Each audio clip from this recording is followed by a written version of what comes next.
기도드리겠습니다. 은혜롭고 자유로우신 여호와 하나님, 이 시간 주께 한 걸음 다가가기 위해 경건한 마음을 주님을 찬양하며 경배합니다. 우리의 죄를 대신하여 십자가에 달려 돌아가신 예수 그리스도를 생각하는 사순절 둘째 주일입니다. 부끄러움이 많은 우리의 죄를 예수 그리스도의 보혈의 피로 용서하여 주시고 하나님의 자녀 삼아 주심을 감사합니다. 한 주를 살며 어리석은 죄로 물든 말과 행동들, 이 시간 주님께 우리의 죄를 용서해 주시길 간절히 간구합니다. 우리의 죄를 용서하여 주시옵소서. 자비로우신 하나님, 코로나로 이웃들의 아픔과 어려움을 불쌍히 여겨주시어 안전하게 코로나 백신을 온 국민이 접종하고 빠른 경제 회복이 있기를 원합니다. 이 나라 이 민족 온 세계를 위해 위로하시고 치료하여 주시기를 간구합니다. 우리 가정의 소망을 사랑하시는 하나님, 우리의 모든 형편을 잘 아시고 모든 상황 속에서도 어려움 없이 보호하시는 하나님의 손길을 기억합니다.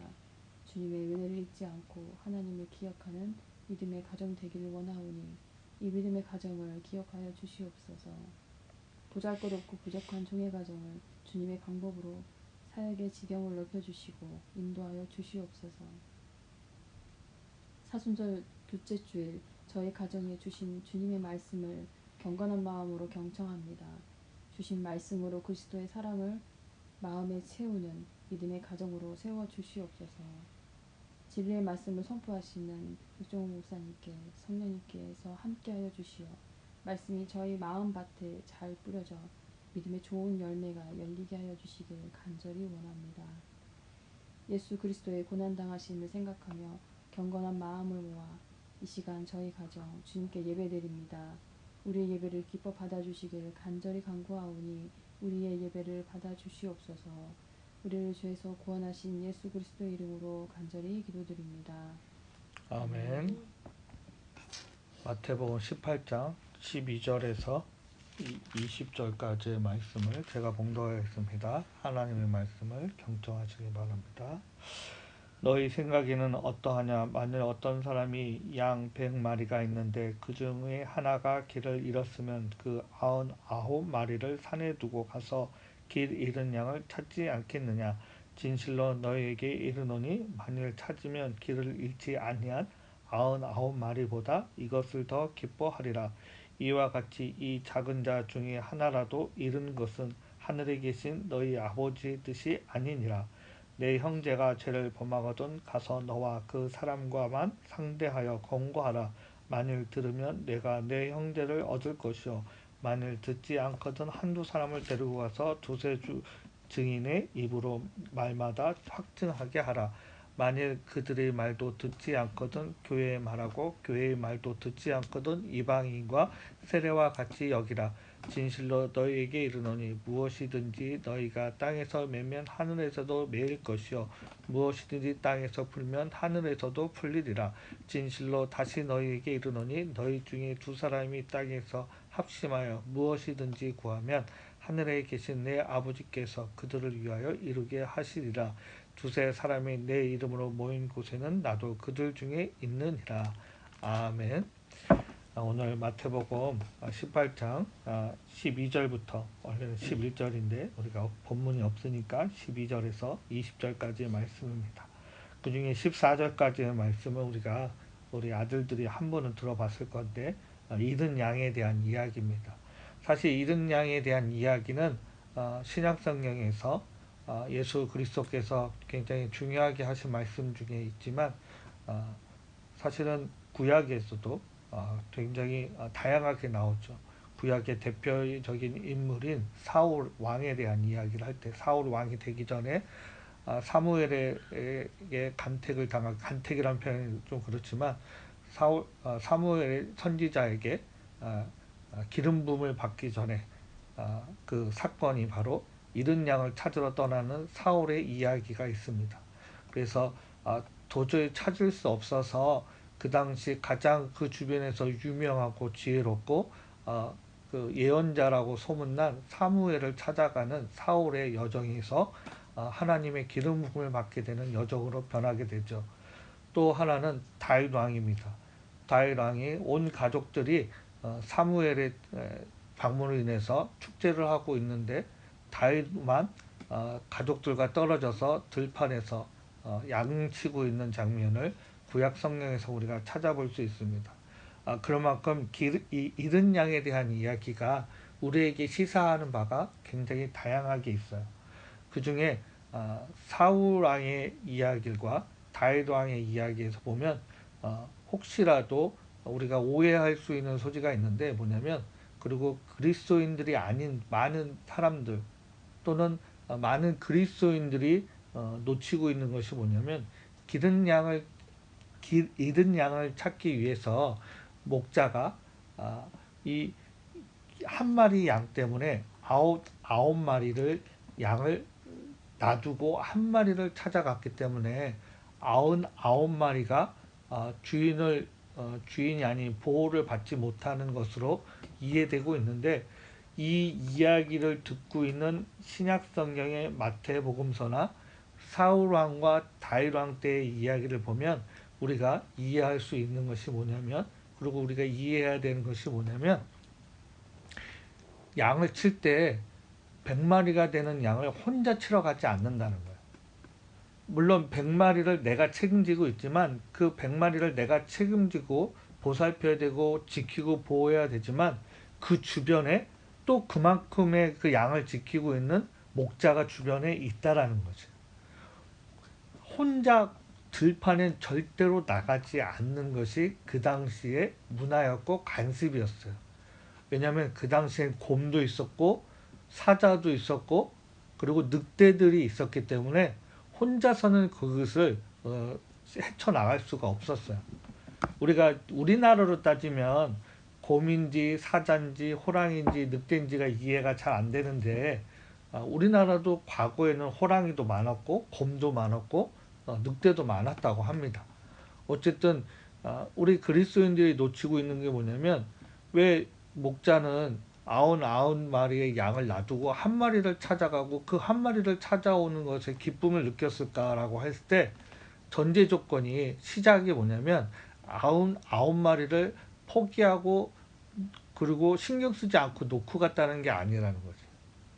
이거는 그렇게 받아들인 것은 우리나라의 정서인데, 그 당시 이스라엘 사람들의 그 당시 이 문화권의 정서는 절대 99마리 양을 혼자 놔둘 수가 없어요.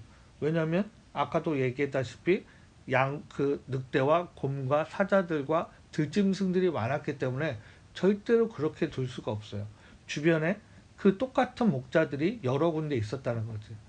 사울 왕도 마찬가지죠. 사울이 양을 치다가 한 마리를 잃어서 그 한 마리를 찾으러 다녔을 때 사울 혼자 양을 쳤던 것이 아니라 그 사울과 같이 있었던 하인들 또는 종들이 여러 명이 있었다는 얘기죠. 그렇기 때문에 사울이 그 한 마리의 어린 양의 새끼를 찾으러서 온종일 사방을 돌아다닐 수 있었던 이유가 거기에 있었던 거죠.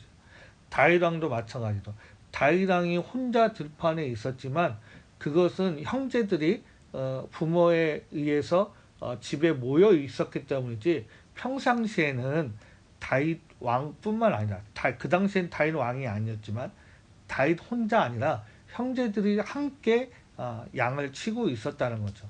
다만 그 당시 집안에서의 위치가 다윗이 굉장히 좋지 않았다는 것을 이야기하지만, 어쨌든 다윗 혼자 양을 쳤다라는 이야기가 아닙니다.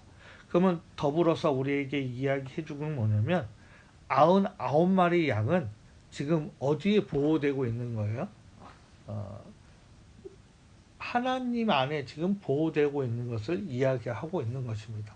그 99마리의 양이 울타리 안에 또는 어떤 목자에 의해서 보호되어지고 있기 때문에 한 목자가 그 어린 양을 찾으러 가는 것에 대해서 어떠한 불만도 가지지 않는다는 것이고, 그리고 그 한 마리를 찾기 위해서 목자가 떠나는 것에 대해서 도리어 같이 기뻐하고 더 같이 관심을 가져줘야 되고 같이 함께 기다려줘야 된다는 것입니다. 여기에서 길 잃은 양의 이야기가 우리가 여태까지 들려왔던 이야기하고 다른 점이 여기에 있는 거예요.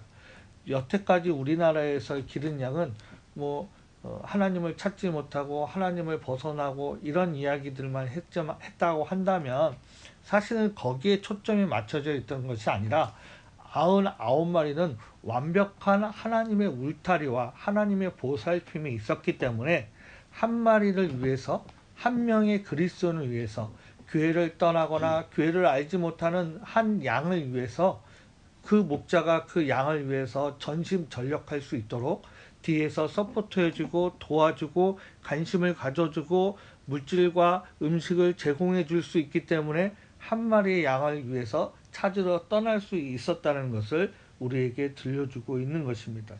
자, 여기에서 그렇게 말씀하고 있죠. 진실로 너희에게 이르노니 만일 찾으면 길을 잃지 아니한. 여기에 그 답이 있어요. 길을 잃지 아니한. 길을 잃지 아니했다는 것은 어려움에 놓여 있지 않았다는 얘기고 어떤 보호 안에 있었다는 얘기고 어떤 누군가가 지켜주거나 울타리 안에 있었다는 얘기죠. 그리고 어디로 빠져나가지, 쉽게 말하면 신앙을 놓치지도 않았고 신앙을 잘 지키고 있었다라고 이야기할 수 있는 게 여기의 대목입니다. 만일 찾으면 길을 잃지 아니한 99마리보다 이것을 더 기뻐하리라. 한 마리가 다시 하나님의 울타리에 오기 때문에 한 명의 사람이, 한 명의 그리스도인이 다시 하나님의 온전한 울타리에 들어오는 것을 함께 기뻐한다라고 이야기하고 있습니다. 진실로 너희에게 이르노니 만일 찾으면 길 잃지 아니한 99마리보다 이것을 더 기뻐하리라. 이와 같이 이 작은 자 중에 하나라도, 그쵸, 그 작은 자, 기르는 자, 그가 부유한 자나 가난한 자나 병든 자나 약한 자나 조금 어려움에 처한 자나 여러 가지 상황에 있다 할지라도 그 한 작은 자 중에 하나라도 잃은 것을 하늘에 계신 너희 아버지의 뜻이 아니니라. 다시 말해서 하나라도 놓치면 안 된다는 것을 이야기하고 있습니다. 하지만 목사인 나도 그렇지만 그럴 때가 많이 있어요. 주변 교회의 문화 때문에 또는 목회의 방침 때문에 온전하게 신경을 못 쓸 때가 있지만 우리는 그렇지 않기 위해서 노력할 수 있는 우리 아들들이 되기를 원합니다. 우리 집은 99마리는 아니지만 몇 마리요? 5마리의 양이 있는 거예요. 5마리의 양이 5방향으로 다 도망가면 우리가 어떻게 찾을 수 있겠어요? 아빠도 다른 데 가고 엄마도 다른 데 가고 삼형제가 다 따로 가면 누가 그 한 명 한 명을 찾으러 다닐 수 있겠어요? 그렇기 때문에 우리가 이 가정이라는 울타리에 들어오려고 끊임없이 노력을 해야 돼요. 엄마 아빠도 너희들이 다른 길을 잃고 헤맬 때 찾으러 가지만 너희들 형제들도 서로 간에 길을 잃지 않게 찾으려고, 그래서 형제들이 놀다가도 때가 되면 울타리에 들어와야 되는 거하고 마찬가지예요. 때가 되면 공부하다가도 놀아야 되지만 놀다가도 때가 되면 공부해야 되는 것도 마찬가지인 거예요. 그러면 하나님이 그 모든 것들을 다 기뻐하신다고 말하고 있어요. 그러면서 이렇게 얘기하죠. 내 형제가 죄를 범하거든 가서 너와 그 사람과만 상대하여 권고하라. 만일 들으면 내가 내 형제를 얻을 것이요. 이게 무슨 말이냐면 그 기르는 양을 찾으러 갔어요. 근데 건면하고 또 건면했어요. 그냥 말을 듣지 않아요. 그래서 나 혼자 가는 것이 아니라 이제 두세 사람이 내 형제들과 얻을 것이요. 만일 듣지 않으면 한두 사람을 데리고 갔어. 나 혼자 가는 것이 아니라 또 가서 얘기하는 거예요. 또 같이 가서 얘기하고 또 같이 얘기하는데, 그러면 만일 그들의 말도 듣지 않거든, 17절 말씀에 교회에 말하고 이제 교회에다가 얘기를 하는 거예요. 이 사람한테 내가 혼자 가서 권면했고 또 교회 장로와 집사와 권사와 같이 가서 또 얘기했고 목사가 가서 얘기했는데도 말을 듣지 않으면 교회가 또 교회의 이름으로 가서 얘기를 하는 거예요. 그 교회에서 얘기를 했는데 듣지 않거든.